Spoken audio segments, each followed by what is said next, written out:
That's exciting and stressful anymore, too. But I'm really broke. I was just about to say. It's exhausting too, especially when they come to visit and don't come home until 5 in the morning.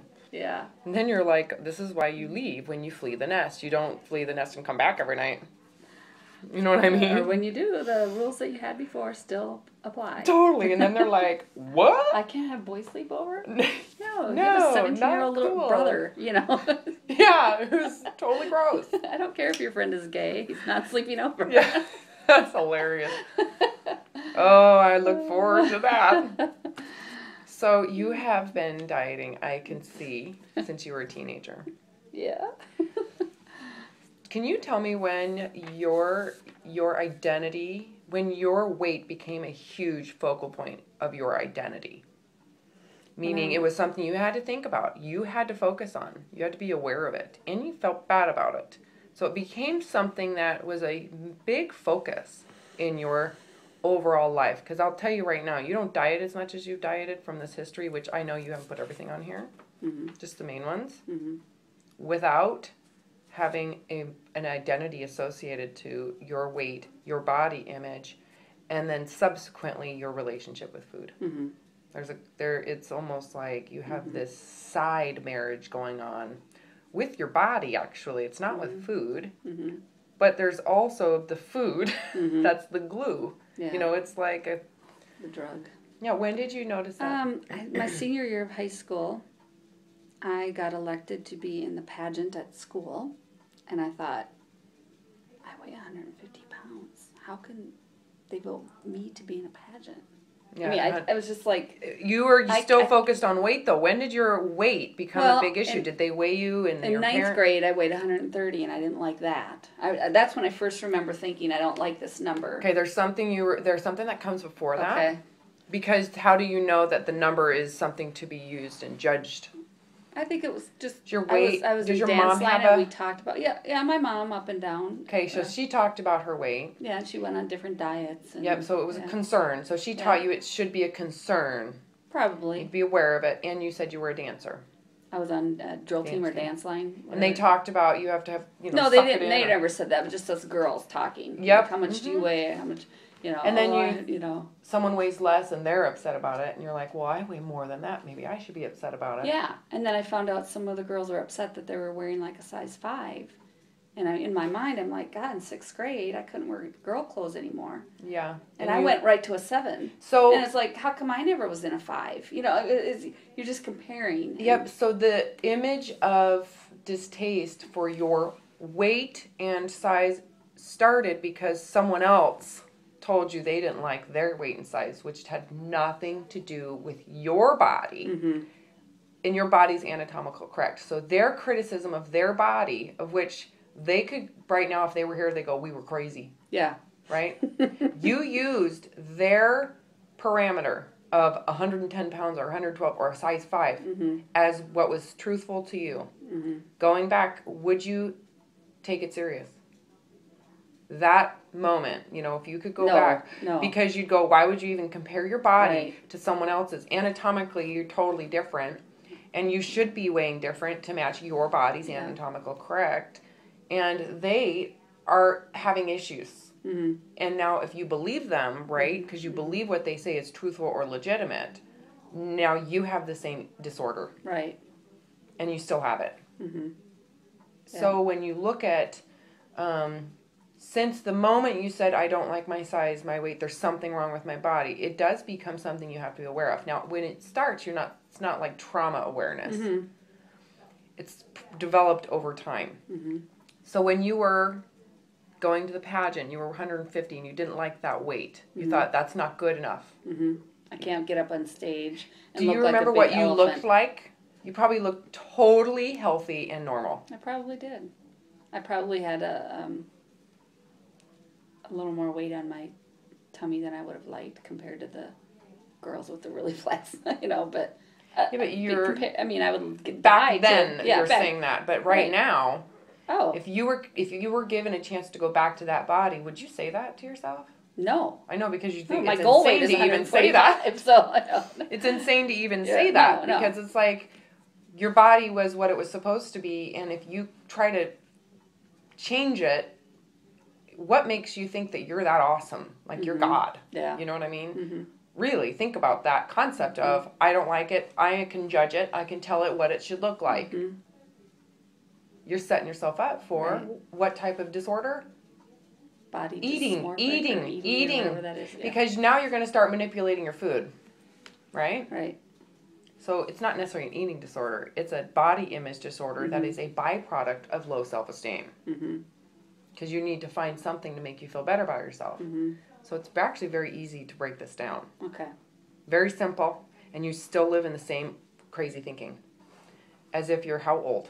No, you got to consider what I'm saying. Yeah. How dumb. And so it is because you're basing this idea, the way you eat, all of your eating stuff to me is very quickly solved. If you get over thinking that your body should be a certain size and weight. Plus you've been there before, you've lost weight before, and it doesn't matter because you're going to sabotage. Mm-hmm.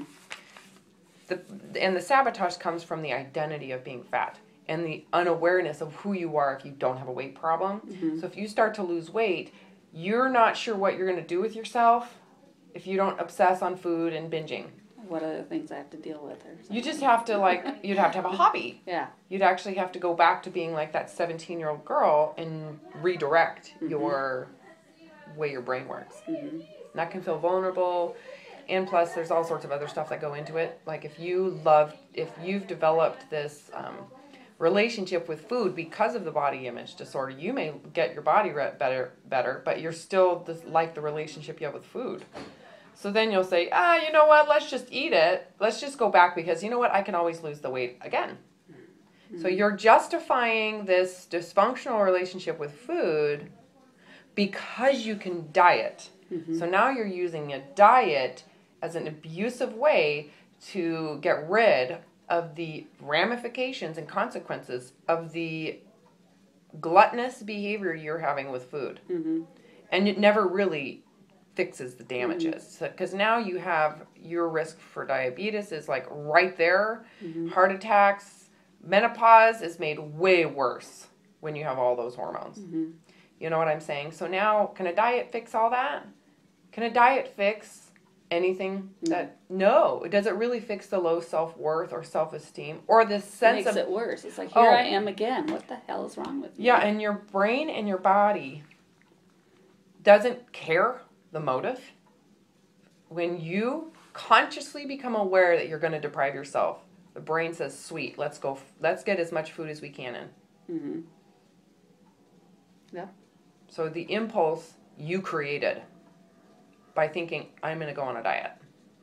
So, and consciously you're also saying, so I might as well get everything I can that I'm going to be restricting. I need to eat it all. Plus I got to get rid of it all. So let's just eat the whole bag. Let's just eat the rest of the cookies. There can't be any left. Now, does that sound like that's rational? You're rationalizing. Mm-hmm. That's not irrational. The binge and the choice to eat those food is completely by choice. Mm-hmm. Driven by the idea that you're not going to get to have it anymore. Mm-hmm. So then when you lose all the weight, you feel good, right? Mm-hmm. Woohoo! Now you can justify and rationalize going back to the food because you'll go back and it's a very vicious, very predictable cycle. To an abusive husband or It something. is exactly the same mentality that started for you at a very young age, and you've repeated it over and over again, and the diet industry has enabled it the entire time. Mm-hmm. When has anybody said you need to stop abusing diets? Because that's what you're doing. Today. Well, you just said it. Doesn't it? Have you ever considered that your dieting is where the problem began? Yeah. That is the pin. Well, it was a byproduct of the low self-esteem based on someone else's idea about what was a nice body when you were 12, 13. Yeah. Okay, that was the beginning. Mm-hmm. But your behavior with food began, the dysfunction with food and the relationship with food started because of diets. Right. So do you really need to focus on, I can't eat like that anymore, I have an eating problem, or do you have a dieting problem? Because if you can't diet anymore, there's no way for you to diet out. Ever. Mm-hmm. No way to get rid of the damages. So you have to take on the consequences, which you have anyways. Mm-hmm. You're just in denial about it. Mm-hmm. Because the diet never fixes it. Right. but you keep on believing the illusion of the diet. They send all those pictures, there's all those visibles, all of that marketing, right? That is an illusion and is not true. It's an illusion. Wouldn't you agree? How much have you dieted? You'd think if it was truthful, you'd already look like whoever's on the commercial. We can name quite a few. Yeah. Right? Right. So if you can't diet anymore, what happens to the moment you say, I want to be able to eat, I'm going to go ahead and give myself the right to eat? What happens if there's no diet to fix the damages? Would you just do it anyways? I don't quite understand the question. If there was no diet to fix the weight gain that you have from a binge, there's no diet to fix any of it. And if you overeat, you're going to have to just have the consequence of being fat.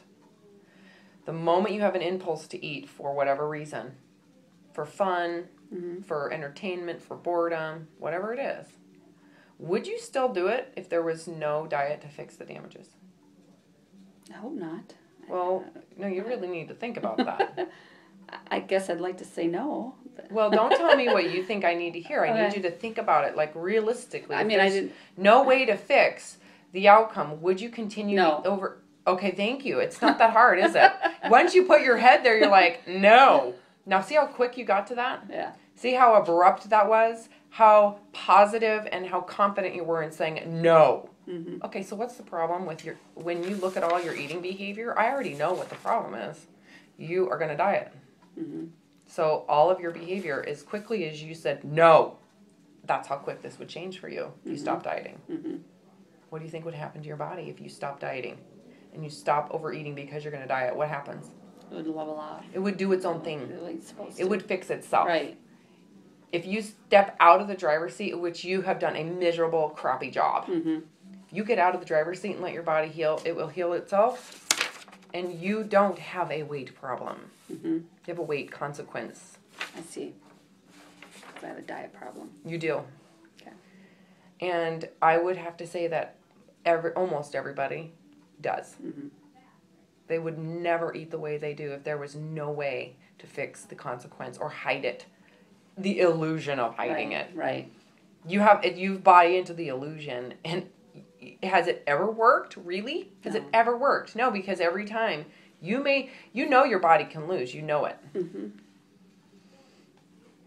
So. And I think I've been thinking a lot lately about I don't have a lot of health issues that are readily visible. Yeah. But I know it's all just baking in there. And do I really want to wait until it's you can see it before I do something about it? People do, but that still doesn't stop them because you have never looked at the diet industry or the diet concept or the illusion of weight. And even if it is for health, most people don't care. They care, so they just take meds.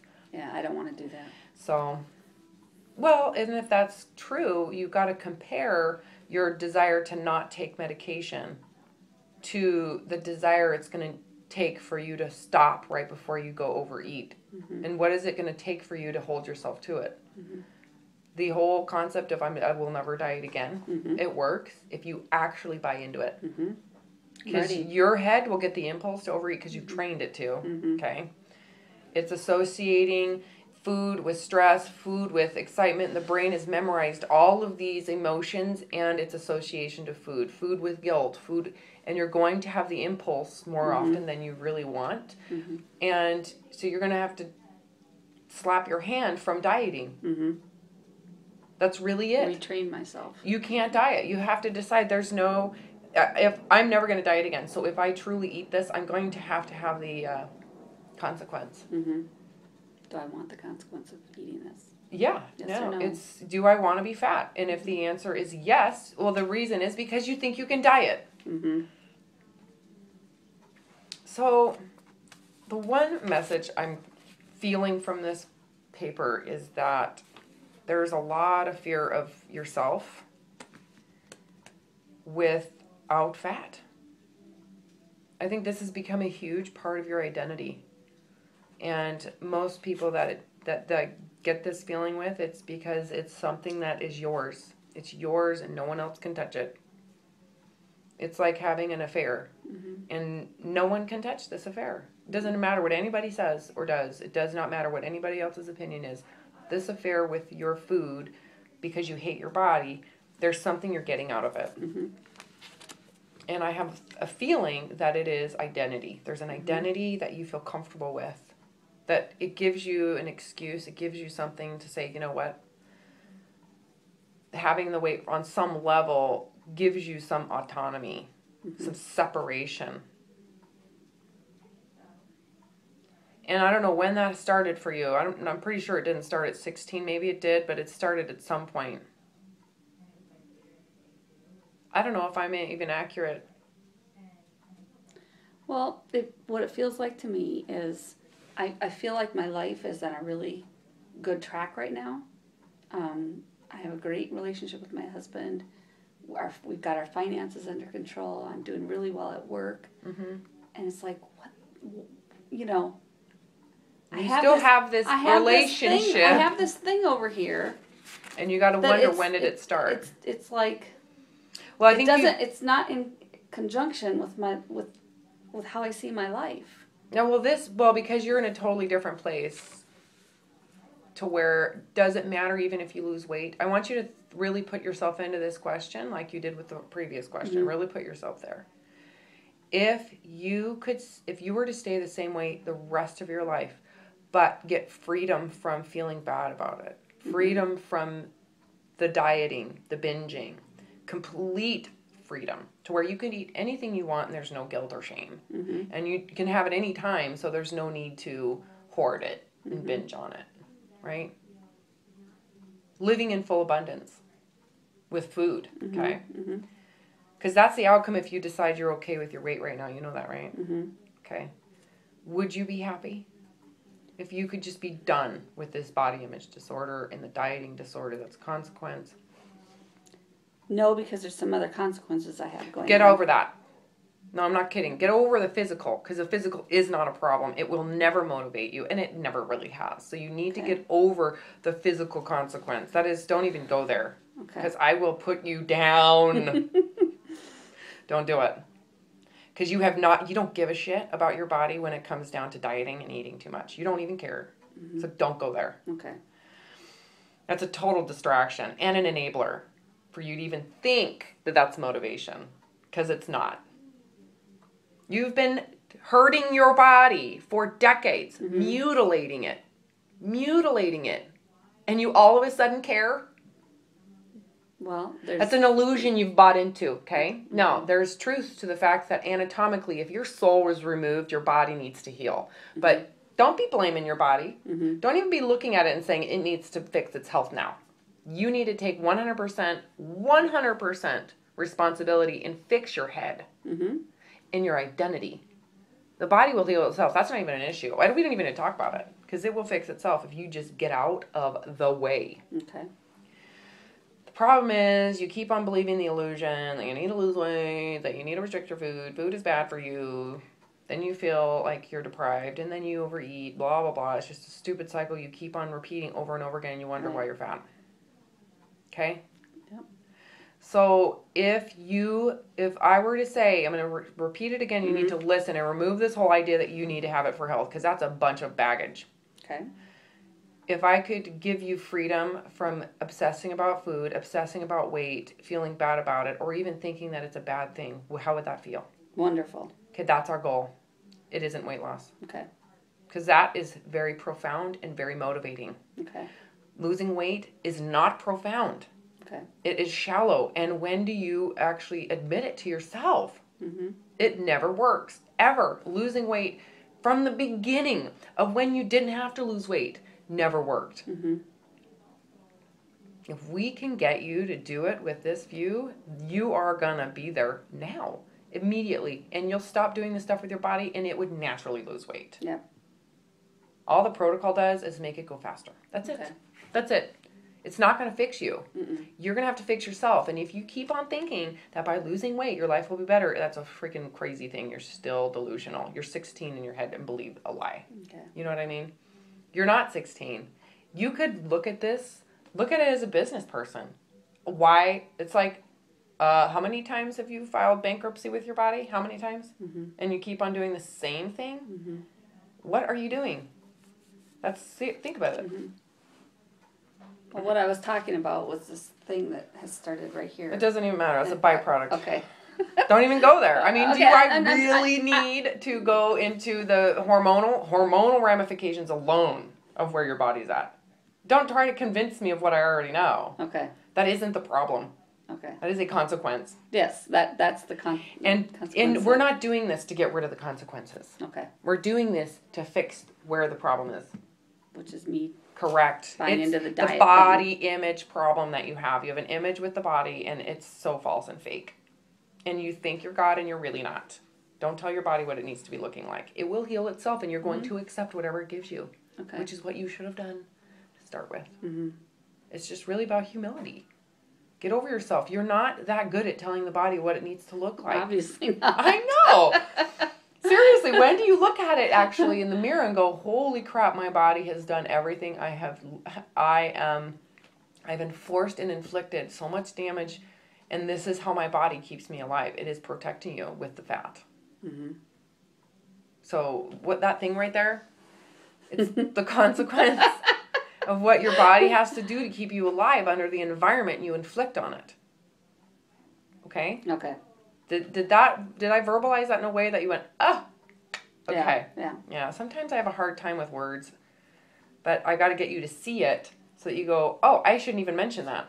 To where you can see it, like I'm pulling you into my view and going, look from here and don't waste my time talking about your ailments. Okay. Because I know they're there just by the fact that you've been dieting and binging for over 40 years. Yeah. You know what I mean? Yeah. I have compassion for how you feel physically. I get that, seriously, but I don't want to waste your time with that. Mm-hmm. I truly believe that if you stop hating your body and punishing it and being pissed off about it and being defined and by some negative view, if you take on a positive view of your body right now, it doesn't come when it fits a parameter of what it looks like. Mm-hmm. Love it right now because that's where it is today. Be in the now with it. If you do that, your body will heal, and then you're actually going to watch it heal. You're not going to force it. Mm-hmm. You're going to watch it. Mm-hmm. And you're going to go, I have had an amazing body this whole time. Yeah. You deserve to relax Okay. and take a step out of that seat. You're not doing well. You're stressed out about it. You don't know your body, how it works. You're not God, and I don't know either. Just Mm-hmm. let you know. I'm not claiming that I do. I just know that if you get out of that seat and relax, you're going to be so impressed with your own body. Mm-hmm. For the first time ever. Mm-hmm. Isn't it about time? Aren't you kind of over this game? Yeah. Yeah. So this protocol will allow you to watch Okay. and sit back, but don't think that you can get on the scale and tell it what it needs to do and monitor it and make sure it's doing the right job and and you're losing weight at the rate that you think it needs to lose. I mean, how does that sound for humility? Mm-hmm. Not very good. All right. No, you're Just setting a yourself up for failure. Still trying to be in control. Yeah, like you really know what you're doing. You know what I mean? Can you see why we don't have people weigh at all? Oh, okay. Because, first of all, I've done enough research on my own, collected enough data on my own that I know it works. If you just follow it, you're going to lose weight at the rate your body metabolizes it. Mm-hmm. Because you are, however much you weigh, you're going to metabolize. Remember what I said about your metabolism? It's rocking it. Mm-hmm. You're going to lose at a faster rate than, someone who is like got 5 or 15 pounds to lose. They lose very slowly. Mm-hmm. Because actually they have a slower metabolism. Mm-hmm. So you can relax and just enjoy the ride. Okay. But as soon as you get up and force yourself on the driver's seat, it's going to go downhill. Okay. Because you're not as awesome as you think you are. In terms of running the human body. Mm-hmm. You are as awesome as you think you are. Cute. Everywhere else, though. No, for reals. So what this is going to require... This is actually not bad coffee, on the side note. And I am a kind of a coffee snob, but we don't have any, and I'm the only one, Yeah. Remember what I said? I swear I'm not hungover. That's what I'm having this morning. Pantry fresh. Anyways, so you kind of need to reclaim your image from the diet industry. Mm-hmm. They are not your God. They are not going to save you. They're not your savior. In fact, it's been the opposite. Okay, and the quickest route to that is to denounce the fact that you should feel bad about being fat. Okay. Should you really feel bad about that? No. But so you can say that. Yeah. Can you feel it? Can you No, get to I a feel point like where a you're like, failure. I'm going to have to love myself unconditionally? One of the ways you can do this is by, how would you feel about your daughter in your body?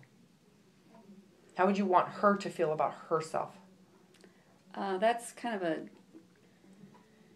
my daughter's even more of a weight than I am. Okay, how do you want her to feel? In my body? In her body. Oh, I want her to Love herself. Yeah. And not be defined, because Right. does that body fat, which I'm not surprised because of your life that she is the way she is, don't feel bad about it. Okay. You can fix this by just changing your verbiage so that she doesn't buy into the same baggage. And she's super young, so she can do this sooner than later. Yeah. There is a way that she can get out, but you're going to have to model. It's like teaching her a certain religion, indoctrinating her, telling her that's who she is that name, she is that religion, and then you leave the religion. Mm-hmm. And she's still in it and afraid to leave, and now she's judging you. Mm-hmm. That's kind of what this is I'm like. going to bring her on this journey with me. Well, If you're I going can. to do it on your own. Well, yeah, but... I'm going to help you through this, okay? Because I deal with daughters of mothers, and and so I'm going to help you do this in a way that it's hers and hers alone, because she's going to need to do it for her alone. Yeah. But you're going to give her permission to leave that church. Okay.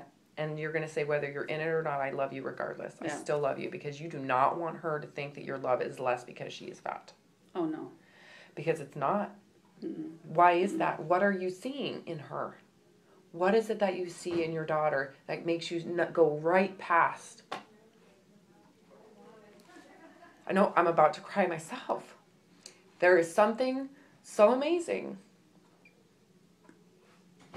that it's undescribable. And you need to see that in yourself. You owe it to your own mother. And if you can't see it in yourself, you're not going to be able to leave that cult. Because you know what it takes to leave that cult is you've got to be able to see it in the mirror, looking at your body today and go, holy crap, I missed the mark by so far. And that's how you leave that cult, the diet cult. You leave it by saying, I love my body now, and it doesn't have to be fixed. And that food isn't bad, and I don't have to feel guilty. I don't have to feel shameful.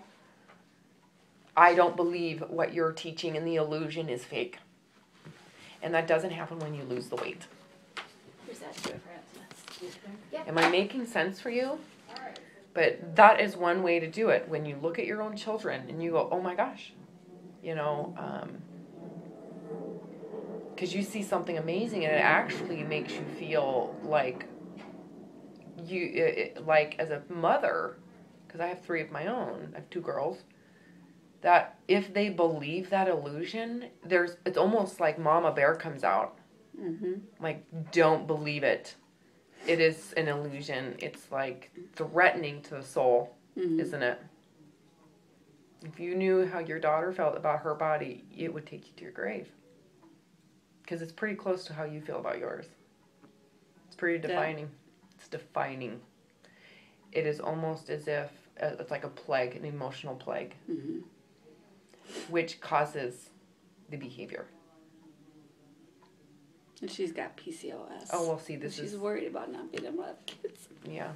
So, my suggestion, and I have a video on PCOS, is to read the book and have her read it and just say, I'm going to do this. This video is going to be on YouTube, if you're okay with that, and have her listen to it. Or not. Make it private first. Do your thing. You need to heal yourself, not worry. And that's really where you're going to be a very powerful mother in terms of unconditionally loving so much that it's hers, it's not yours. She's not going to do it for you. It doesn't disappoint her if she fails. Any of her trial and error, and Mhm. she doesn't feel that you're attached to any of it. Mhm. Isn't that the truth? Mhm.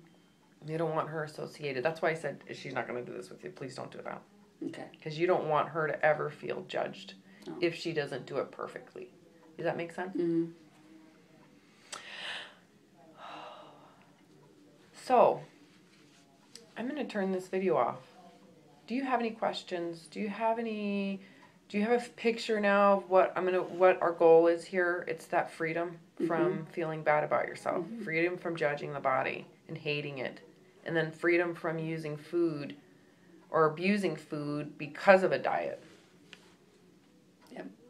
It has nothing to do with your weight. Do I really care how much you weigh? No. Do I really care how much you lose? No. Does 1 pound here or there make an impact on anything you're doing? No. Now you're getting it. Totally different than what you thought you were going to get. You get it. It Yeah. doesn't take much. It just takes a little bit of discussion, a little manipulating your view, and all of a sudden you're like, what? Mhm. You've dedicated almost your entire life to an illusion Mhm. that is full of hate, judgment, criticism, and shame. And deprivation and starvation. And the opposite of that. Yeah, it's just nuts.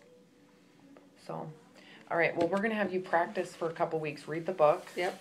You need to watch I have a bunch of videos on YouTube. You need to watch as many of them as you can. Okay. A lot of them are like this. Okay. And it begins immediately, this view. It starts today with your practice. So during your practice, you're going to eat to hunger only, Mhm. because that's what you should have been doing this whole time. Mhm. You're going to eat anything you want. Okay. No guilt, no shame. It does not even matter. Okay. I don't even care. And you are to limit yourself to only your hunger. So you're going to actually let your body tell you when and how much to eat of whatever you want. Okay. So you're going to let your body run the ship. You're backing out. And you're going to say, go ahead and drive, I assume, because, you've been trying to, you're going to let your body actually drive this. So that's what you're going to do for 2 weeks. Okay. And then we'll come back in and we'll start your protocol. Some people take a little longer than 2 weeks because they need it. And some people, I always recommend 2 weeks. Okay. I did the Way Down workshop a few years back. Do you ever heard of that? No. And that's exactly what she Yeah, talks the about hunger is scale is just incredible. waiting until you're hungry. And Yeah, I well, had the to problem wait is a day if and you- a half Yeah. before I got hungry. Yeah, I believe it. Now my video is like, oh, no shit. No wonder I waited a day and a half. But the problem was the fact that you probably were expecting weight loss. And I did have it. Well, But by doing it for that reason, you missed the boat. We're going Right. to do the same thing with a completely different view. Okay. We're not doing this for weight loss. That's why I say, can you accept your body today? Because that's what we're going to do. We're Okay. doing this, and there is no it's expectation. for the freedom. Yes, that's it. Doing it for freedom. You're not going to expect weight loss, It's gonna and don't make seriously room in my life. don't expect it. Don't even go. I hope. Don't even Okay. go there, Okay. because you're not going to get what you need from this practice if you have any inkling of hope for weight loss. Don't go there. Okay. You are not buying into the illusion. You're basically going to say, you know what? I am going to hell in that cult by being fat. Yeah. And I'd rather be in that hell than that hell. Does that make sense? Mm-hmm. Because what you're in is hell. Mm-hmm. This, what I'm teaching you, is heaven. Mm-hmm. And it doesn't come with fat loss. It comes with acceptance of what you're at, because that's where you're at today. Okay. So, Okay. and if you lose weight, don't get off on it. Don't even try to measure. You don't need to monitor your body. It's not your business. Really, is it your Okay. business? No. I know it's not. So, thank you so much for letting me record this. Okay. You're welcome.